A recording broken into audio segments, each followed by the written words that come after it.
not do well with change.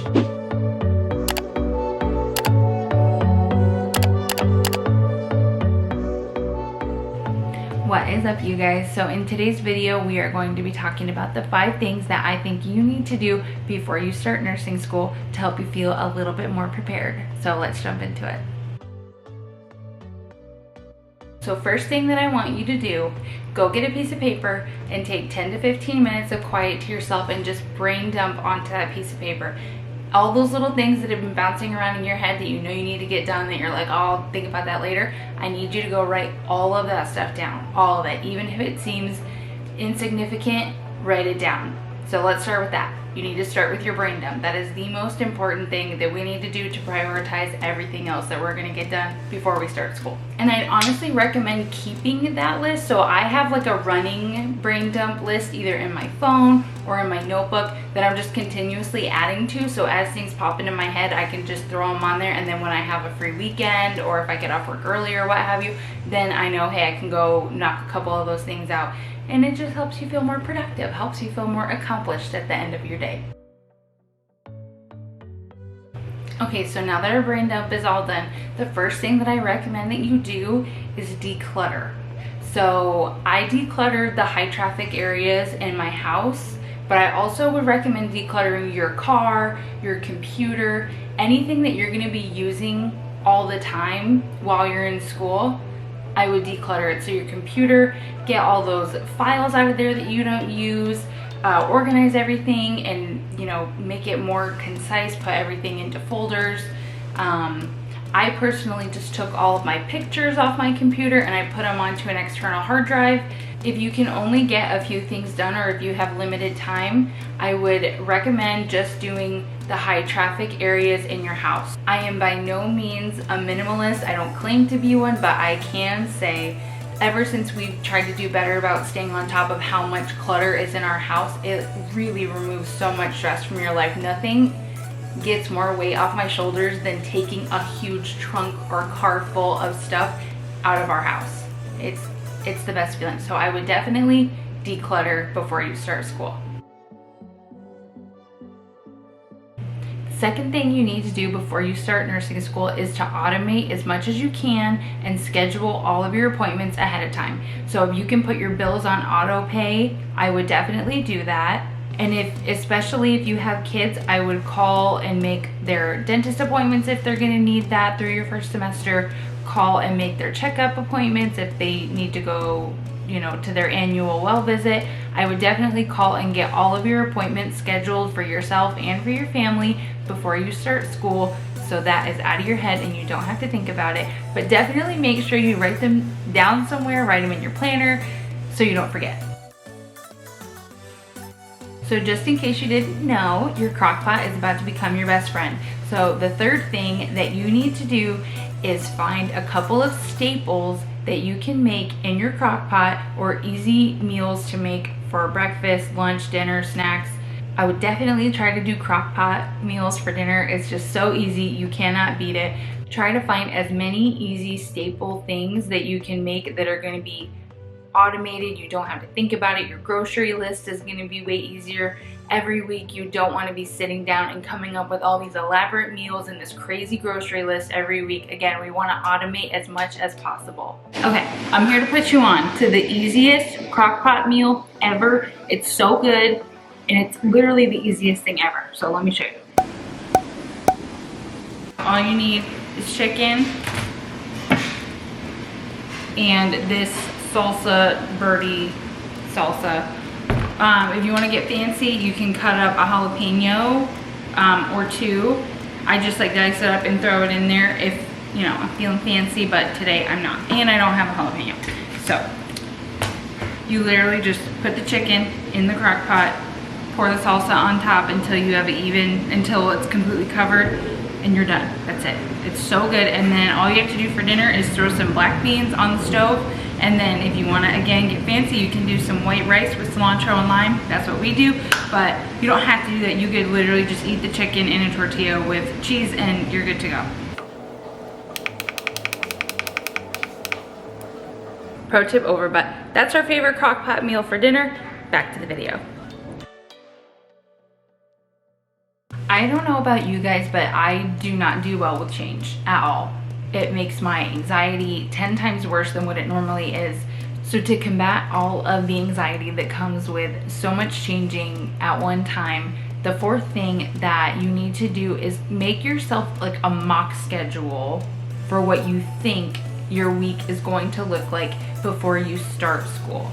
And then I would possibly even continue this after you start. So I haven't started yet, so I'll let you know. I just went on Google and found an hourly schedule. I think mine is Sunday to Saturday, and it has the hours broken down from 5 a.m. to 10 p.m.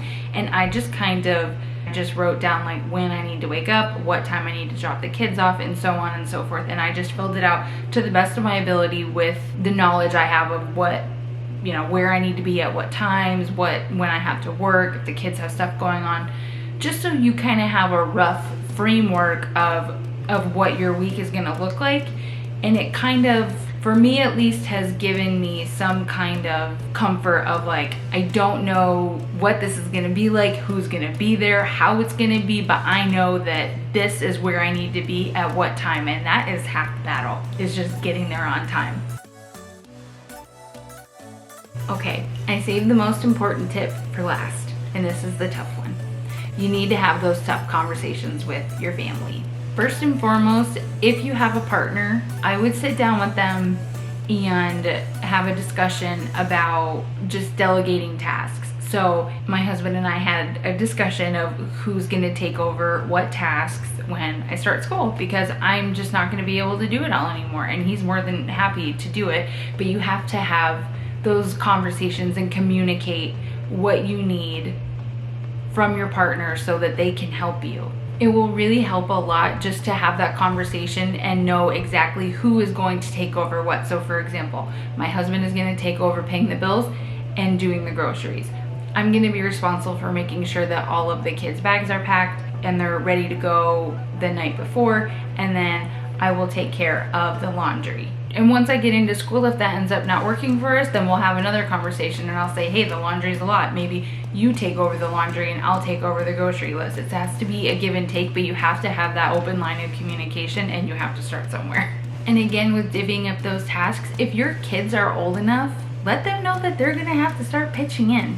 My daughter is 11, and my husband and I had that conversation with her that, hey, mom isn't gonna be here as much, we need you to pitch in. And she was fine with that. I mean, she's gonna continue, her chores right now are taking out the trash and the recycling, unloading the dishwasher, and taking care of her cat. So it'll probably continue to be just those things, but more so we let her know, if you could just do it without us prompting you, that would be wonderful. And she's old enough to do that. I feel bad. Just look at me. I'm like justifying it, but editing me, there's about to be a rant incoming, so buckle up. I don't need to justify giving my 11-year-old chores. She's old enough to do chores, and she should. What is wrong with me? Is anyone else like this, or is it just me? That I'm just like a marshmallow, and I just feel bad that my kids have to lift a finger. Like, sorry guys, rant over. There was just no transition, so here's your transition. It was really weird, but anyway, back to the video. And also, if you have kids, especially small kids, it's important to have that conversation with them too. Not necessarily what they're going to help with, but I've made sure to multiple times have conversations with my kids, just preparing them like, hey, mommy's about to be really busy. I'm gonna be out of the house, especially in our situation. The kids are used to me working from home. I've been here with them every minute of like every day for the past like 2.5, almost 3 years. So this is going to be a big change for them too, of me going outside of the house to work and to go to school. So I've made sure to have that conversation with my kids multiple times, just to prepare them ahead of time that, you know, mommy's not going to be here, but it's for that I'm doing this to help people and to better our family, to make our family life better for you guys. And I also made sure to ask both of them, what is your favorite way for us to spend time together? So that way I can make sure that I'm prioritizing doing that thing with each of my kids, so I can make sure that I get that one-on-one time with both of them in the way that in their love language, if you will. So however is most important to them, that I spend time with them. So with my daughter, that's making clay bead bracelets or whatever our activity she's into that week. This week it's clay bead bracelets. And then with my son, he just loves to snuggle and watch movies. So if that's what he wants to do, then I'll make sure that, you know, I'm prioritizing to do that with him. I think just having that conversation and really respecting and acknowledging the fact that this is going to be really, you know, a difficult transition for them as much as it is for you, you know, that'll help a lot. So as long as, again, you're keeping that open line of communication with them, it'll all be okay. It's all gonna be okay.